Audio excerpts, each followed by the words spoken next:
Hello welcome दोस्तों, देवभूमि education point में आप सभी का स्वागत है।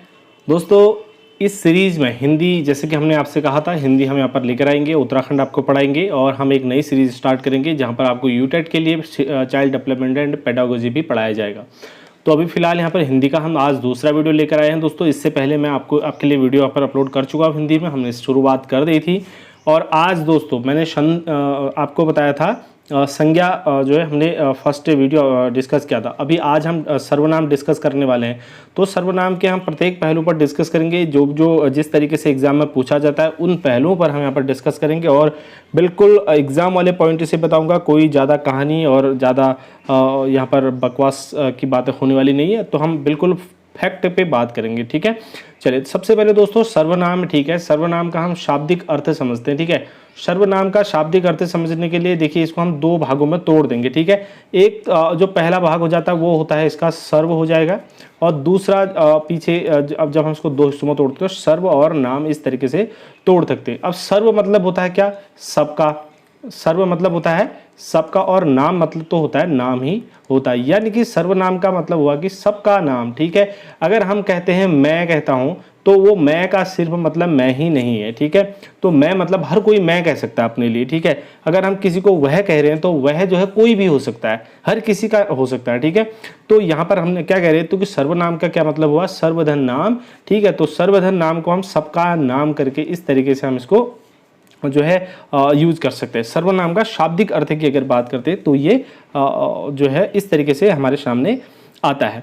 दोस्तों अब मैं बताता हूं आपको सर्वनाम की परिभाषा। ठीक है, तो सर्वनाम की परिभाषा अगर आपसे पूछता है कोई, तो सर्वनाम की क्या परिभाषा बनेगी भाई? तो संज्ञा के स्थान पर बोले जाने वाले जो शब्द होते हैं उनको सर्वनाम कहते हैं। ठीक है, तो ऐसे शब्द जो संज्ञा के स्थान पर बोले जाते हैं उनको सर्वनाम कहते हैं। तो दोस्तों ऐसा होता है, व्याकरण की दृष्टि से किसी भी शब्द की पुनरावृत्ति जो है उसको अशुद्ध माना जाता है। जैसे हमने बोल दिया कि राम गीत गाता है, ठीक है, और राम गीत गाता है लिख दिया, उसके बाद हम कहेंगे कि जो है राम एक अच्छा संगीतकार है, तो ये जो है दो बार हम राम नहीं कर सकते। हमने अगर बोल दिया कि राम जो है अच्छा गीत गाता है, उसके बाद हम पूछेंगे वह एक अच्छा संगीतकार भी है। ठीक है, वह हमने यूज़ करा तो ये वह क्या हुआ? सर्वनाम हुआ। ठीक है, तो सर्वनाम का मतलब क्या हुआ? देखिए आप नोट से बनाएंगे, इसी तरीके से नोट से बनाना काफ़ी बेहतरीन तरीके से, ताकि आप दूसरी बार पढ़ेंगे आपको मज़ा आना चाहिए इसको पढ़ने में। ठीक है, बोरिंग नहीं लगना चाहिए, ऐसा नहीं लगना चाहिए कि यार मैंने ये क्या बनाया है। ठीक है, इस तरीके की फीलिंग अगर आपको आएगी तो फिर उसको पढ़ने में मज़ा नहीं आएगा। तो हमने क्या कहा कि संज्ञा के स्थान पर बोले, ठीक है, संज्ञा के स्थान पर बोले जाने वाले शब्दों को क्या कहते हैं? हम सर्वनाम कहते हैं। ठीक है, तो संज्ञा के स्थान पर बोले जाने वाले शब्द क्या कहलाते हैं? सर्वनाम कहलाते हैं। ठीक है, अब यहाँ पर कुछ उदाहरण आ जाते हैं। ठीक है, जैसे मैं, एग्जाम्पल की बात करेंगे तो जैसे हो जाएगा मैं। ठीक है, मैं जो है एक सर्वनाम है। उसके बाद तुम, ठीक है, तुम, उसके बाद हम, वे, आप, ये सारे क्या हैं? सर्वनाम शब्द हैं। ठीक है, ये सारे क्या हैं? सर्वनाम शब्द होते हैं। अब यहाँ पर देखिए, यहाँ पर हमने ये चीज़ें जो है डिस्कस कर ली, सर्वनाम हम समझ गए। उसके बाद जो दूसरी चीज़ आती है दोस्तों, वो आता है सर्वनाम के प्रकार। मैंने आपको जब फर्स्ट हिंदी का वीडियो बनाया था उसमें मैंने आपको बताया था कि यहाँ पर प्रकार वरकार इस तरह की बातें नहीं होती है। ठीक है, जब हम कोई भी सब्जेक्ट पढ़ते हैं उसकी एक अलग जो है शब्दावली होती है। तो यहाँ पर जब हम पढ़ते हैं तो सर्वनाम के भेद पढ़ते हैं। ठीक है, जबकि आपको पता ही है भेद का मतलब भी क्या होता है? प्रकार ही होता है। ठीक है, टाइप्स ऑफ जो है प्रोनाउंस। ठीक है, सर्वनाम मतलब प्रोनाउन। ठीक है, सर्वनाम को इंग्लिश में क्या कहते हैं? NOUN। ठीक है, संज्ञा को नाउन बोलते हैं और सर्वनाम को प्रोनाउन बोलते हैं। ये आसानी से आप समझ गए होंगे। अगर आपको कहीं पर कोई चीज़ समझ में नहीं आती है या प्रॉब्लम होती है तो आप मुझे बिल्कुल बेझिझक होकर कमेंट कर सकते हैं और आपकी मैं सारी प्रॉब्लम वहाँ पर सॉल्व करूँगा। ठीक है, चलिए अब हम यहाँ पर समझते हैं दोस्तों सर्वनाम के भेद। ठीक है, कितने भेद होते हैं? सर्वनाम कितने प्रकार के होते हैं?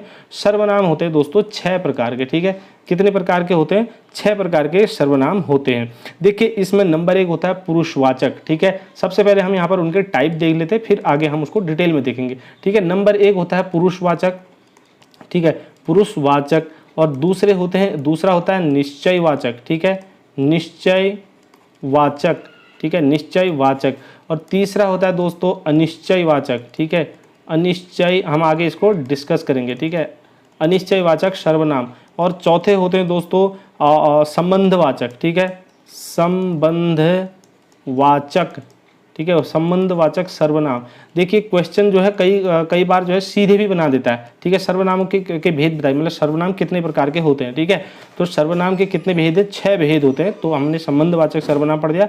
उसके बाद प्रश्नवाचक सर्वनाम होता है दोस्तों एक, ठीक है, प्रश्नवाचक सर्वनाम। और उसके बाद लास्ट होता है निजवाचक सर्वनाम। छठा होता है क्या, निजवाचक सर्वनाम, ठीक है, निजवाचक सर्वनाम। आप देखें हमने कहा 6 भेद होते हैं सर्वनामों के। अब हम इसको डिटेल में अगर देखेंगे तो हम इसको नेक्स्ट पेज पर डिटेल में जो है प्रत्येक सर्वनाम को पढ़ेंगे। दोस्तों इसमें हमने सबसे पहले कहा था आपसे कि कौन सा सर्वनाम होता है, ये होता है पुरुषवाचक सर्वनाम, ठीक है। कौन सा सर्वनाम होता है, पुरुषवाचक सर्वनाम। दोस्तों जो पुरुषवाचक सर्वनाम होता है ये ऐसे सर्वनाम होते हैं जिसमें जो है किसी के नाम के बदले ये बोले जाते हैं, यानी कि किसी जो है किसी स्त्री या किसी पुरुष के नाम के स्थान पर जो है हम इसको प्रयोग में लाते हैं ऐसे शब्दों को, तो ये क्या होते हैं, पुरुषवाचक सर्वनाम कहलाते हैं, ठीक है। यानी कि जो पुरुष है उसके नाम के बदले या कोई स्त्री है उसके नाम के बदले अगर हम इन शब्दों को, जिन शब्दों को यूज करते हैं उनको हम पुरुषवाचक सर्वनाम कहते हैं, ठीक है। पुरुषवाचक सर्वनाम भी जो है यहाँ पर 3 प्रकार के होते हैं। सबसे पहले हम इसको लिख लेंगे, किस तरीके से नोट से बनाएंगे आप देख लीजिए। पुरुषवाचक सर्वनाम, ठीक है, पुरुषवाचक सर्वनाम, पुरुषवाचक सर्वनाम, ठीक है। तो पुरुषवाचक सर्वनाम में आप लिखेंगे किसी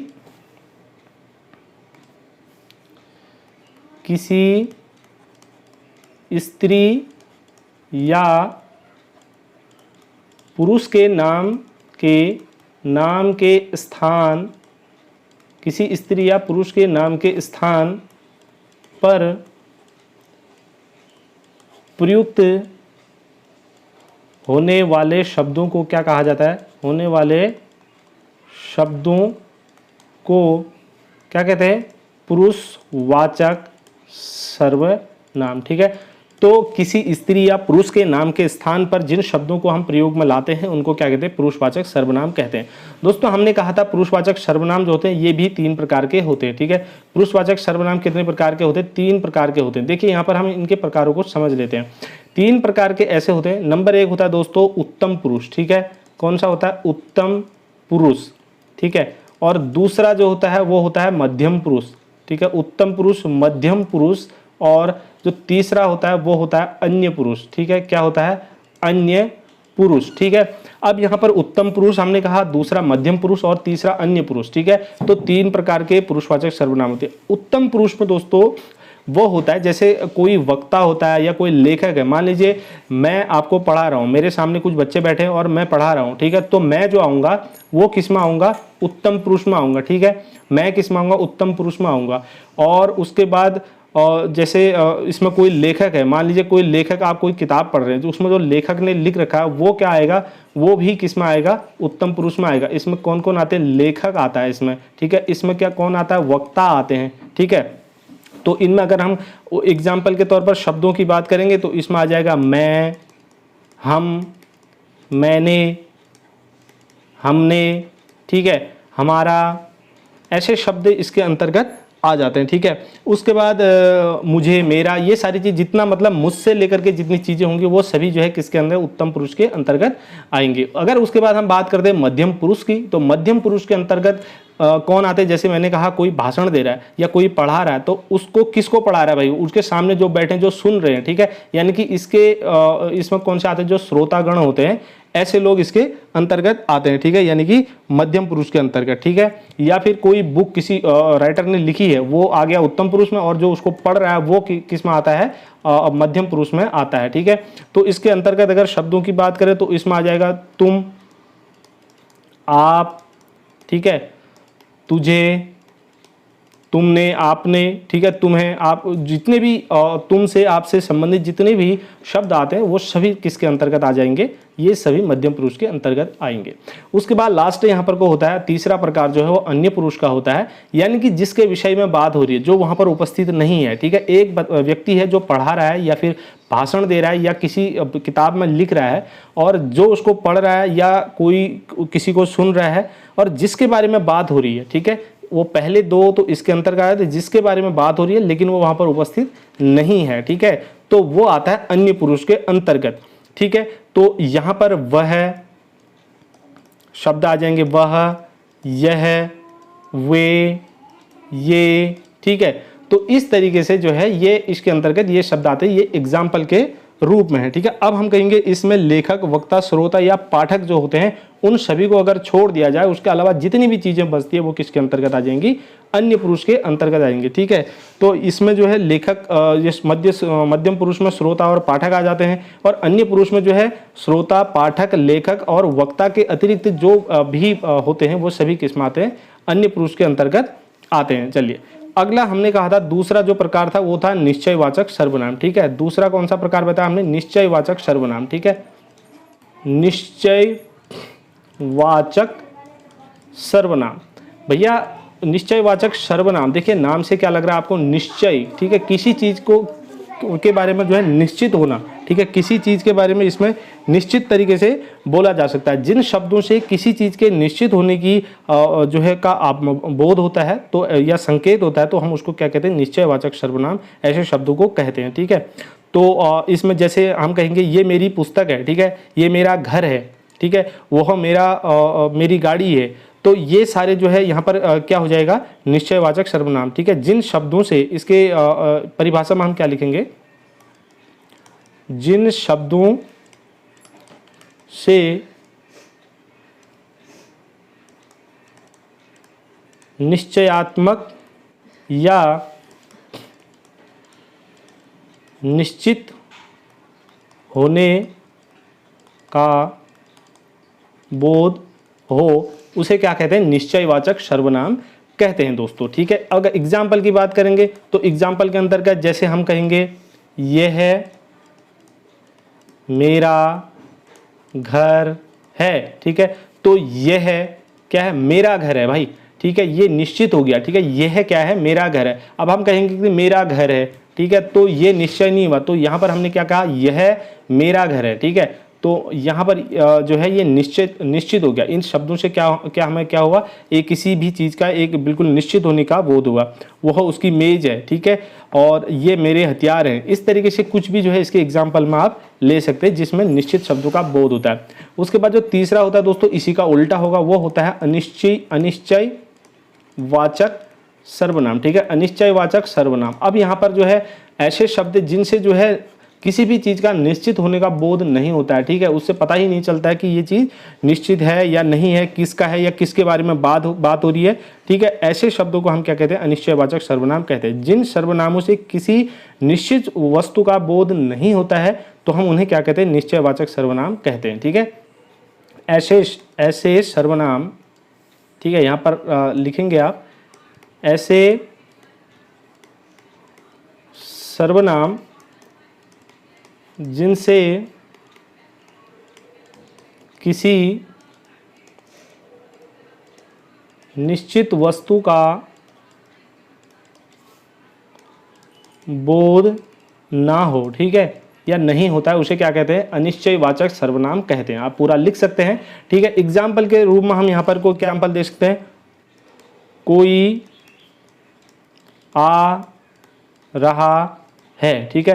अब कोई निश्चय नहीं है, कोई भी हो सकता है, ठीक है, कोई ऐसे शब्द आते हैं इसके अंतर्गत, ठीक है। और उसके बाद कुछ लोग जा रहे हैं, अब निश्चय नहीं है, निश्चित नहीं है ना, ठीक है, कुछ लोग जा रहे हैं, कोई निश्चित नहीं है कितने लोग जा रहे हैं, किधर जा रहे हैं, ठीक है। इस तरीके से जिनमें जो है कुछ भी निश्चित नहीं होता है उसको क्या कहते हैं, अनिश्चयवाचक सर्वनाम कहते हैं। ऐसे शब्द होते हैं जिसमें किसी भी निश्चित चीज़ का बोध नहीं होता है। उसके बाद बात करते हैं दोस्तों संबंधवाचक सर्वनाम की, ठीक है। चौथा मैंने कहा था संबंधवाचक सर्वनाम होते हैं, संबंधवाचक सर्वनाम। तो ये ऐसे सर्वनाम होते हैं जो किसी, आपको ऐसा लगेगा जैसे दो वाक्यों के बीच में ये ऐसे शब्द होते हैं जो दो वाक्यों के बीच में संबंध को दर्शाते हैं, ठीक है। तो इस तरीके से हम कह सकते हैं ये किसी दूसरे सर्वनाम से जो है संबंध को दर्शाते हैं, संबंध का बोध कराते हैं। ऐसा लगता है कि एक वाक्य का दूसरे वाक्य से संबंध है। जैसे एक कहावत है, जैसी करनी वैसी भरनी, ठीक है। तो जैसी करनी यानी कि एक वाक्य जो है दूसरे से संबंधित है, जैसा काम किया है वैसा ही जो है फल मिलेगा। ठीक है, ये इस तरीके से जो आया सो जाएगा। ठीक है, इस तरीके के जो शब्द होते हैं तो इनको क्या कहते हैं, संबंधवाचक सर्वनाम कहते हैं। ठीक है, जो ऐसे सर्वनाम जो दो वाक्यों के बीच संबंध दर्शाते हैं। ठीक है, तो ऐसे सर्वनाम जो दो वाक्यों के बीच संबंध दर्शाते हैं उनको क्या कहा जाता है, संबंधवाचक सर्वनाम कहा जाता है। जैसे एग्जाम्पल हम देखते हैं, जैसी करनी वैसी भरनी। ठीक है, तो ये एक कहावत है, तो इसमें जो है हमको पता चल रहा है कि जैसी करनी होगी वैसी ही भरनी होगी। ठीक है, तो यहाँ पर देखिए जैसी और वैसी ये कैसे शब्द हैं, संबंधवाचक सर्वनाम होते हैं। क्या होते हैं, संबंधवाचक सर्वनाम। जो आया सो गया। ठीक है, जो आया सो गया, ये सोना वाला सो नहीं है। ठीक है, जो आया सो गया एक कहावत है। ठीक है, इसमें क्या हो रहा है, दो के बीच में जो है संबंध स्थापित हो रहा है। उसके बाद जिसकी लाठी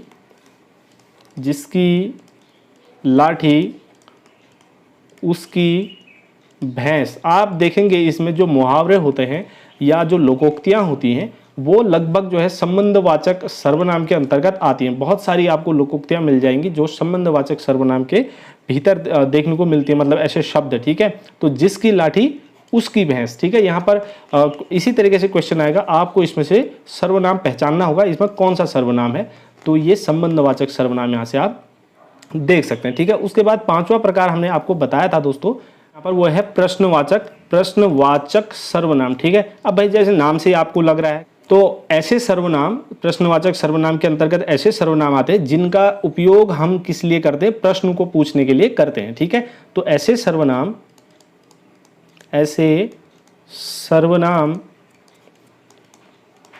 जिनका प्रयोग किस लिए किया जाता है, जिनका प्रयोग प्रश्न पूछने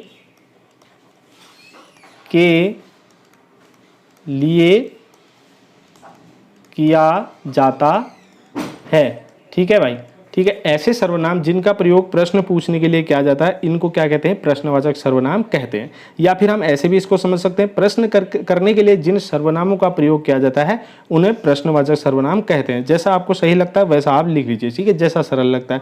जैसे इसके अंतर्गत कैसे शब्द आते हैं, कौन। ठीक है, एग्जाम्पल के रूप में अगर हम देखें तो कैसे शब्द आएंगे, कौन।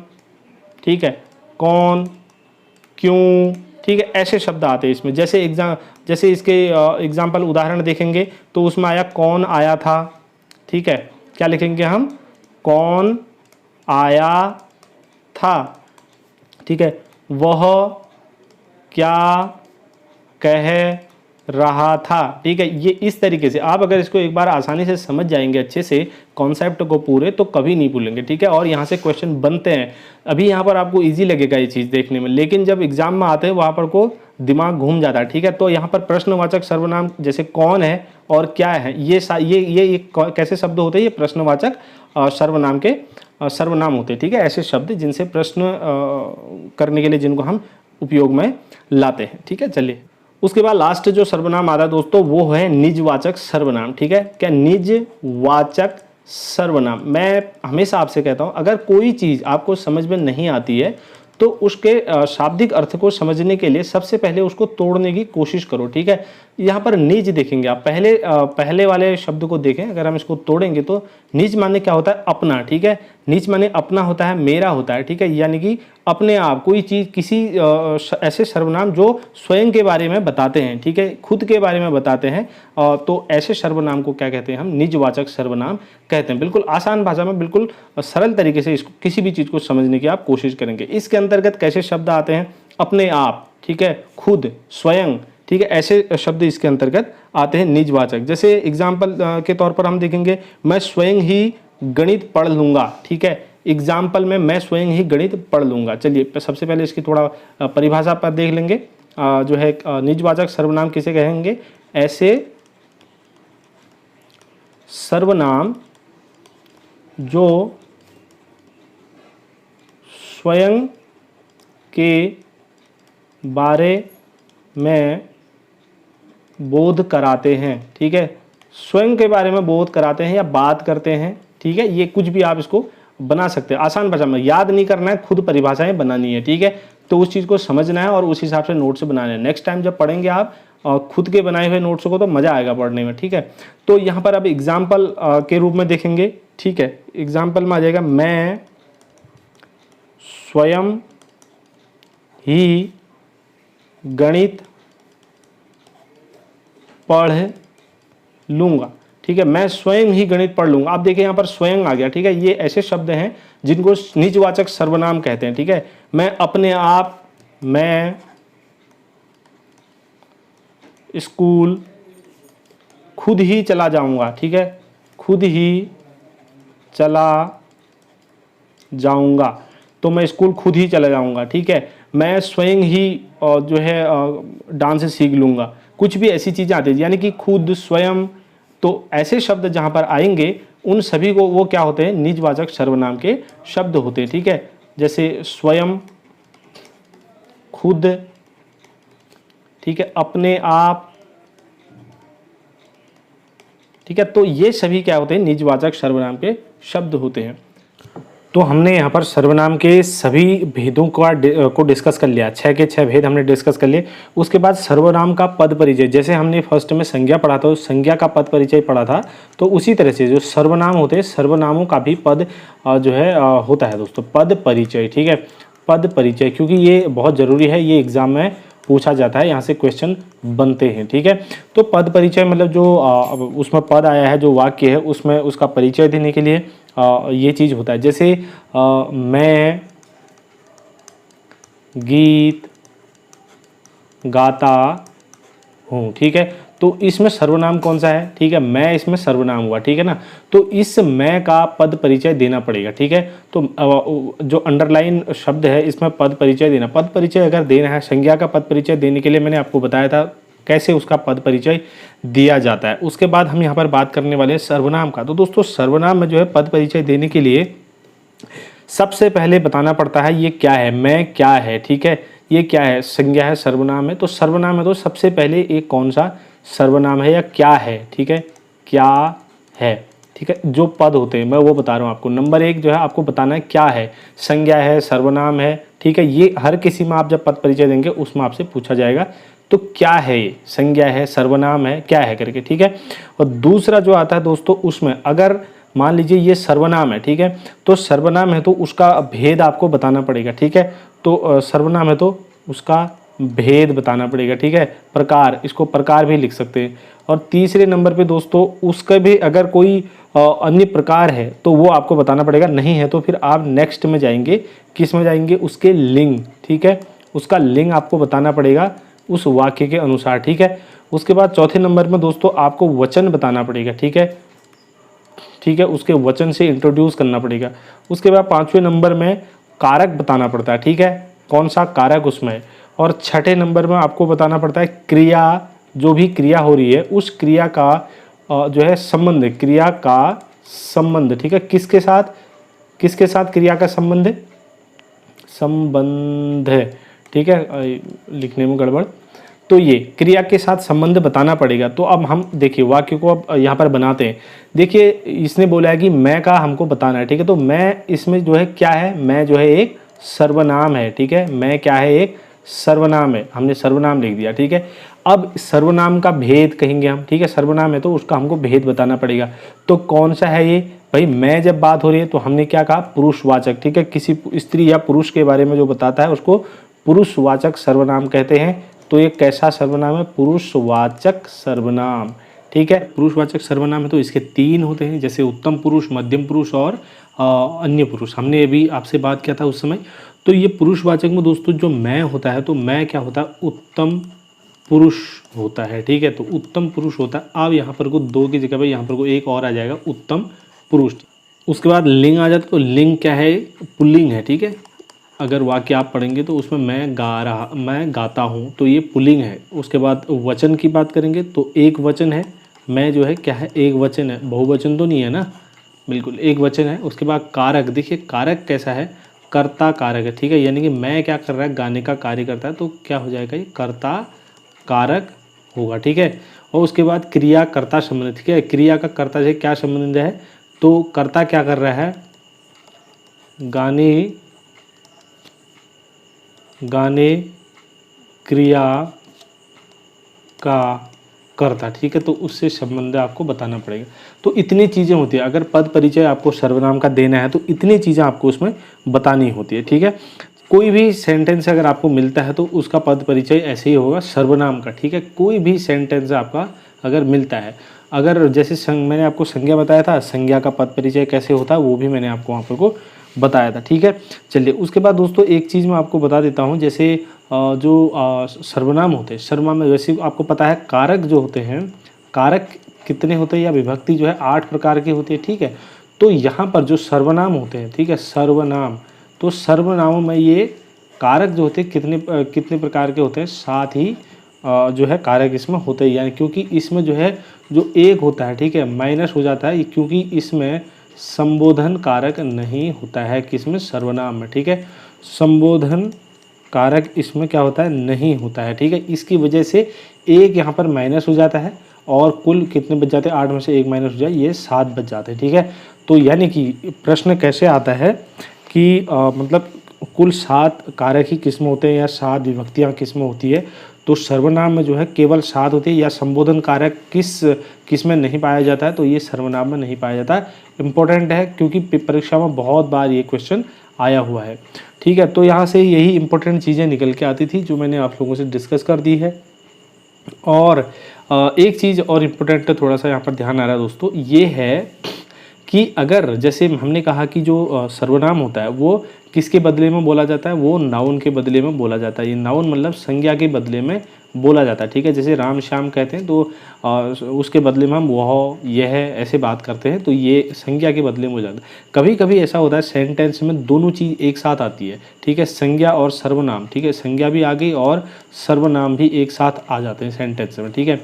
मतलब ये है कि उसके साथ संज्ञा के साथ सर्वनाम भी आ जाता है, तो ऐसी स्थिति में क्या करते हैं, उसको विशेषण मान लिया जाता है, ठीक है। अगर सर्वनाम संज्ञा और सर्वनाम एक साथ आ जाते तो उसको क्या मान देते हैं, विशेषण मान लिया जाता है। जैसे एग्जाम्पल की बात करते हैं, तो जैसे हम कहेंगे कि यह